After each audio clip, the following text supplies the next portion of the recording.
Braid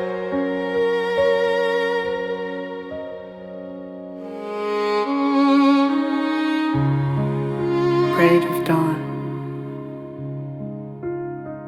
acti, flower, and feather. The soft glow of the baker's lamp cut through the morning darkness like dawn's first light, casting long shadows over the pitted wooden counter, lovingly scarred by years of labor. It was 4 a.m., the quietest hour at Solace Bakery, when the world seemed to sleep and only the gentle hum of the city hinted at life beyond these walls. Nadia, her hands dusted in white like fresh snow, moved with practiced precision, kneading dough with a rhythm that echoed the heartbeat of her deepest prayer. In the stillness, she whispered a crisis prayer, the strain of uncertainty weaving itself into the fibers of her spirit. Lord of mercy, she murmured, her words barely escaping her lips. Guide me through this storm. Let hope be the spine holding me upright, like a tree rooted against the winds. As she pressed her palms deeper into the yielding dough, she sought strength beyond her own, a divine sustenance to bear the weight of her small business against the tide of rising competition. Her bakery was one of many nestled in the bustling, diverse neighborhood, a place where cultures crossed and mingled like the scents wafting from each shop to Nadia. It was more than just a place of work. It was a sanctuary crafted with care. Yet, the recent opening of a new bakery just a block away, with its chic design and lavish offerings, threatened to overshadow Nadia's humble shop like an eclipse. Rivals in the pale gold light, as dawn stretched its fingers across the sky, gently brushing it with hues of pale gold. Nadia paused to glance out the window. The cool morning air, so often a bearer of promise, now held only the chill of uncertainty for her weary heart. Just then, she noticed her rival Jacob, standing outside his bakery, adjusting the sign with a triumphant smile that sent a pang through her resolve. Anger stirred within her, a restless tide, but she quelled it with a prayer of surrender, seeking solace in the quiet company of her Lord. Shepherd of my soul, she prayed, her voice steadier now, resonant with resolve. Teach me to forgive and find grace amidst the trials of my heart. Let my heart be soft like the bread I make, pliable and open to your wisdom. It was a simple request, but profound in its courage to release control, to lay down the battle she felt brewing within. Continuing her work, she kneaded hope into the dough, the act itself becoming a meditative dance of trust where each turn of her hands invited a gentle nudge. An idea beginning to form, whispered not by her own imagination, but as if by a divine breath moving through her spirit, sharing the bread of life. The morning sun, now fully risen, poured its golden light into the bakery, flooding it with warmth and revealing the dust motes dancing in the air. Nadia recalled the quiet guidance she had heard, a call to reach out to bridge the divide, as the aroma of freshly baked bread filled every corner of the room. She wrapped a loaf in a simple cloth, its heat radiating through the fabric like a comforting promise, tangible and real. With the bread cradled in her arms, she walked to Jacob's bakery, weaving through the morning rush of commuters, each lost in their own hurried world, oblivious to the sacred transaction unfolding in their midst.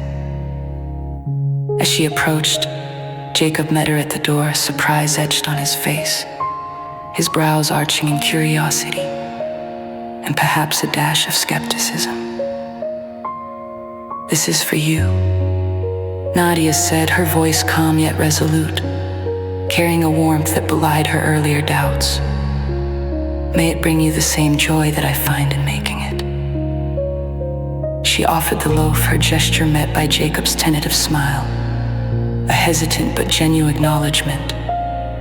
The rivalry that had once threatened to tear them apart now became a moment of connection, a shared understanding that transcended words, woven together by the simple act of giving. Dawn's transformation, the act of giving, of letting hope be her spine, transformed something deep within. Nadia, as she returned to her bakery, she felt lighter. The weight of competitiveness softened and reshaped by the gentle hands of grace. In the quiet sanctuary of her shop, she paused, her heart swelling with gratitude and humility. In the sacred silence, she prayed once more, a turning prayer of thanksgiving, spoken with effortless sincerity. Holy One, you are my light and my salvation. Thank you for guiding me and filling me with your peace, which surpasses all understanding. In that moment, Nadia understood that the truest nourishment came not from the bread she made, but from the love and grace she shared, spreading like warmth through the hearts of all it touched. Holy One, grant us the wisdom to see beyond competition, the courage to act in love, and the grace to transform our struggles into hope. In your light, let us find our way.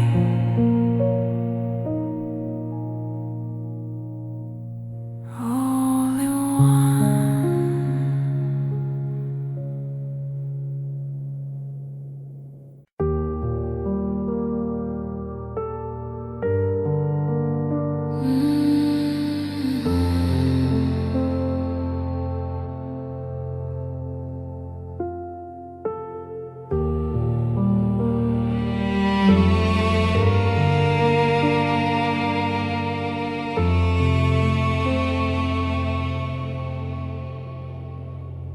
Call of the evening shadows, cacti, ringing phones and weak coffee.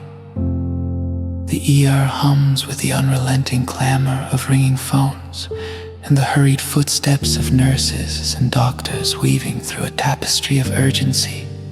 Caroline, the receptionist, cradles a lukewarm cup of coffee, an unvisited warmth amidst the cold efficiency of a hospital evening, as the setting sun casts long shadows through the tall windows. The day's exhaustion is mirrored in the stooped shoulders of the staff and the weary faces of waiting relatives. The rhythmic beeping of monitors underscores the ER's incessant cadence, a relentless reminder of life's fragility. Caroline scans the room, matching faces to names on her clipboard, each one a tapestry of hope and fear woven into the fabric of human frailty. The sterile smell of antiseptic wraps around her like a morning fog, obscuring but never hiding the unfolding drama of life and death. And yet, amidst the noise and urgency, a quiet stirring begins, a whisper in her heart from the shepherd of her soul, promising solace and strength.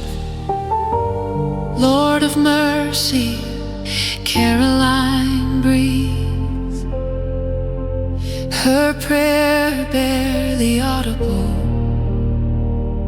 above the cacophony. Help me see them as you see them. Let no name be forgotten. Her whispered words drift like a gentle breeze, taking root in the quiet corners of her heart.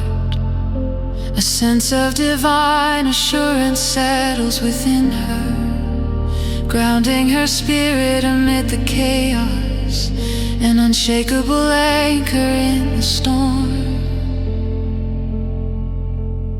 honest distress. The chaos crescendos suddenly when a young man bursts through the ER doors, his face a canvas of fear and desperation. "Please, my brother," he gasps, his words stumbling out like a broken hymn desperate for mending. He's not breathing. His urgency jolts Caroline from her reverie, every nerve in her body electrified by his distress. Her hands move instinctively, guided by years of training, but her heart beats a parallel rhythm, resounding with an urgent call for divine intervention. Time seems to unravel, each moment stretched thin between hope and dread, stitched together with frail human faith. Before the paramedics arrive, Caroline closes her eyes, seeking a moment of stillness amidst the frenzy. "Holy One," she murmurs, her heart lifting in raw petition. "Be with him, be with his brother. I can do nothing, but you can do all things." Her prayer is a lifeline, tethering her to a peace that surpasses understanding, an oasis of surrender in the desert of uncertainty. As the brother is whisked away by medics, Caroline remains at her post, listening for divine whisperings, her heart attuned to the sacred, amidst the sorrowful symphony of the ER.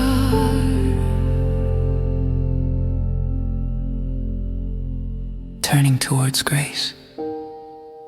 As dusk deepens into night, the tumultuous energy of the ER subsides, calming into a quiet vigil. The harsh fluorescent lights carve shadows into the fatigue etched on waiting faces, revealing stories of resilience and unspoken hope.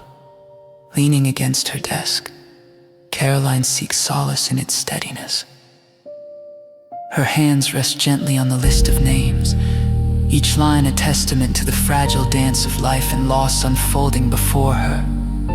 Guilt seeps into her bones, an insidious reminder of moments when humanity was obscured behind paperwork. Shepherd of my soul, she prays, a surrender washing over her like a cleansing tide. Forgive my forgetfulness. Guide me to love them as you do. Her prayer becomes a bridge to action, leading her to the young man whose brother fought for breath. She finds him slumped in a chair, shadows clinging to him like a shroud, his spirit burdened by uncertainty. "I'm Caroline," she offers gently, her presence a silent benediction as she sits beside him. "I believe your brother is in good hands." He nods, words failing him as tears trace silent paths down his cheeks.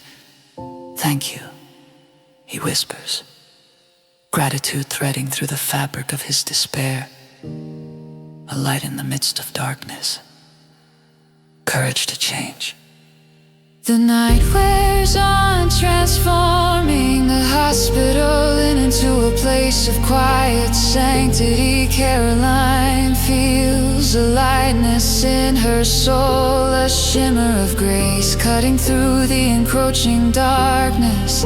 Her work transcends routine, it becomes a ministry, a calling to presence, and a life filled with grace. Divine fingerprints etched upon her heart illuminate her purpose, infusing sacred meaning into mundane details. She attends to her duties with renewed clarity, listening for God's guidance, feeling His presence in each conversation and every warm, if weak, cup of coffee offered to exhausted family members.